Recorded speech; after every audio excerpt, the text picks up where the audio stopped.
Hello everyone. Today we are going to start question number 6. In this video we will cover 6, 7, 8 and ninth question. What we have given in the statement that find the length of the side of a square whose area is 441 meters square, right?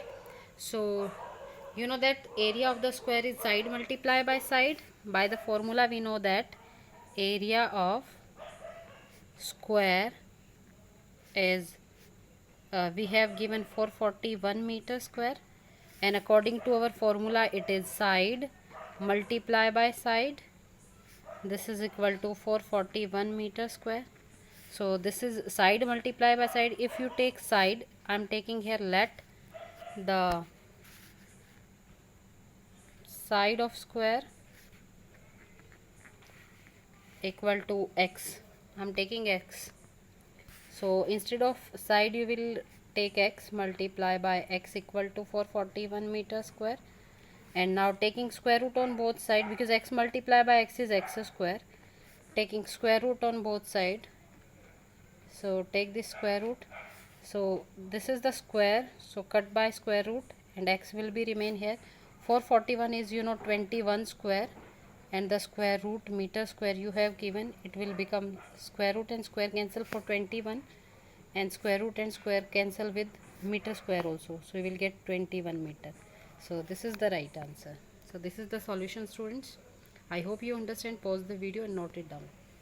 Now come to question number 7. In that you have given a triangle ABC, that is a right angle triangle, and you have given the condition that it is right angle at B. So I am taking B here at 90 degree, and this is your triangle. You can take A here or C there also.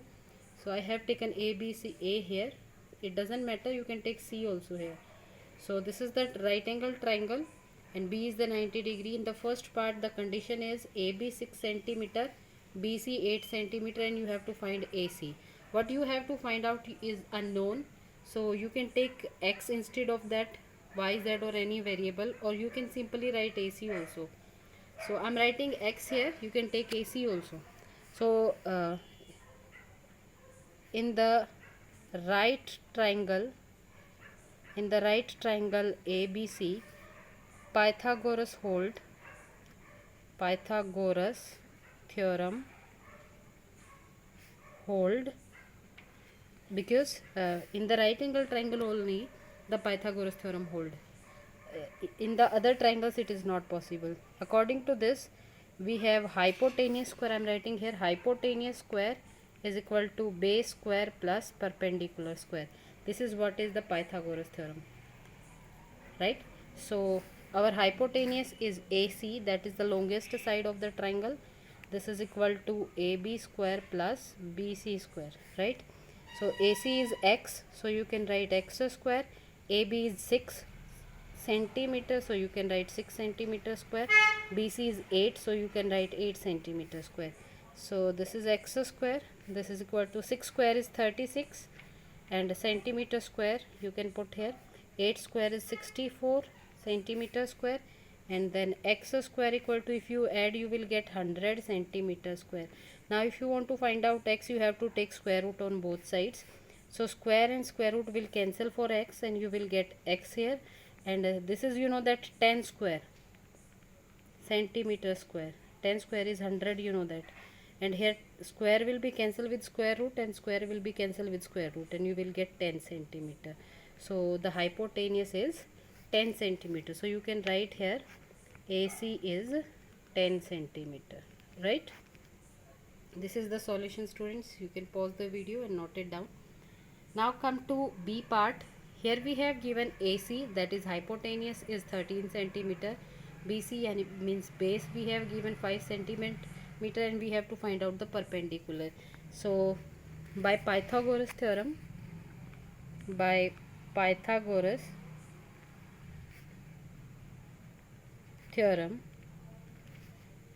hypotenuse square equal to perpendicular square plus base square. So put the value here. Hypotenuse is 13 centimeter.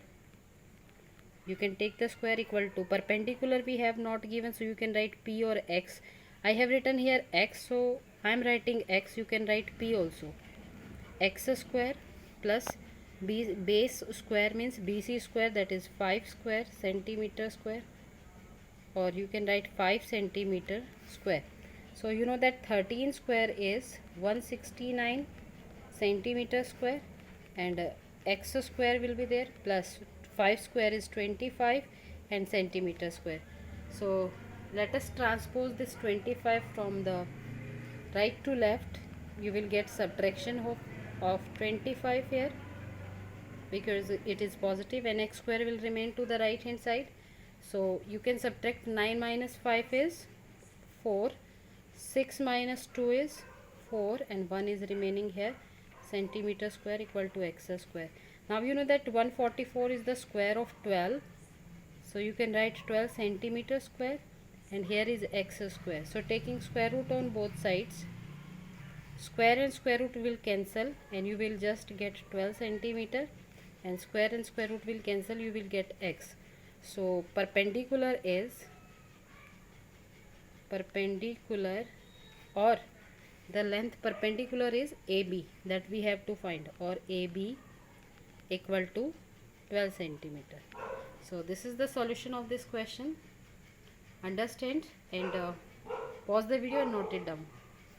Now come to question number 8. Here what we have given, that the some plants, 1000 plants are given to be planted in a garden where the number of the rows are same as the number of the plants in one row, right? So I have let the number of the rows is x, it is same as the rows planted in one row. The number of the plants planted in one row also same, so x I will take. So total plants we have 1000, and according to our x, multiply by x, that is equal to 1000. So this will become x square equal to 1000. Now taking square root on both sides, so this become x equal to root 1000. Now student, you know that 1000 is not a perfect square number. So we have also asked that how many more plants we need. So this is the question, question number 5, that what should we add to get a perfect square, right? So let us find the square root of 1000 here. So write 1000, make the pair from the right hand side of the two numbers. Now think a number whose square is nearly equal to or smaller than 10, that is 3. So 3 square is 3 3s are 9. So if you subtract, you will get 1, and forward a double 0. Now find the double of this number, 3 2s are 6. If it goes at 1, you will get 61, multiply by 1, and it is 61 again. So it is smaller than 100. In this case, what we have to add it, we need a greater number than 100. So take at 2 now. 62 2s are 2 2s are 4, 2 6s are 12. Yes, it is greater than 100. So let me take at 2.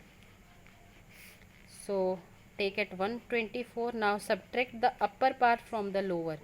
You will get 4 minus 0 is 4, 2 minus 0 is 2. So 24 more plants we need. So we can write here, therefore 24 more plants we need to plant. So number of the rows will be then number of rows equal to, that is the square root of 1000 plus 24, that is equal to 1024, right? And the square root of 1024 is the same number, 32. So you will write 32. So number of the rows are 32, and also the number of the plants in one row, you can write number of plants in one row are also 32. So three things you need to find here. First, how many plants we need more. Second, the number of the plants, number of the rows, and number of the plants in one row. So I hope you got this. Now come to the 9th question. In that you have given a PT drill is going to held in a school at morning, after morning assembly, and there are 500 students, and the students are to be arranged as in the same number of the rows and columns, and some students will remain obviously, because 500 is not a perfect square number, so this is not possible to arrange the students in the symmetry of same number of rows and columns. So how many students left we have to find out. For the left one case, we will do like the question number 4, that what should be subtract to get the perfect square. So at first we have let the number of the rows x and the number of the columns are also x, and the total students are 500, and according to us it is x multiplied by x is equal to 500. Now x into x is x square equal to 500. Taking square root on both sides, you will get x is equal to root 500, right? Now you know that 500 is not a perfect square, so let us find the smallest number that should be subtract from it to get a perfect square. Make the pair from the right hand side. So you see whose square is nearly equal to or smaller than 5. This is 4, means 2 square. So 2 will, you will write 2 here and here. 2 to the 4. If you subtract, you will get 1, and forward double 0. Pair will be forward. Now find the double of this number. This is 2 to the 4. Let us check. If it goes at 1, you will get 41. 1 the 41. If it goes at 2, then this is 2 to the 4. 2 4 the 8. Let us check at 3. 3 3 is 9. 3 4 is 12. This is 129. This is more. So we can't take this case. So let me take at 2. So 42 2 is 84. If you subtract, you will get 6 minus 10 minus 4 is 6. 9 minus 8 is 1. So 16 will be left. So you can write 16 students will left. So that the number of the rows will be 500 minus 16 under the root. This is equal to square root of 484, and square root of 484 is the same number, that is 22. So therefore you can write the number of the columns also. Number of columns is also 22. So 3 things you have to find out: the smallest number that should be subtracted, or how many students will be left, is the same thing. So this is the 16. Second thing, the number of the rows, that is the square root after subtraction, is 22, and the number of the columns is same as number of the rows, right? So that's all for now. Till then, tomorrow. Bye bye.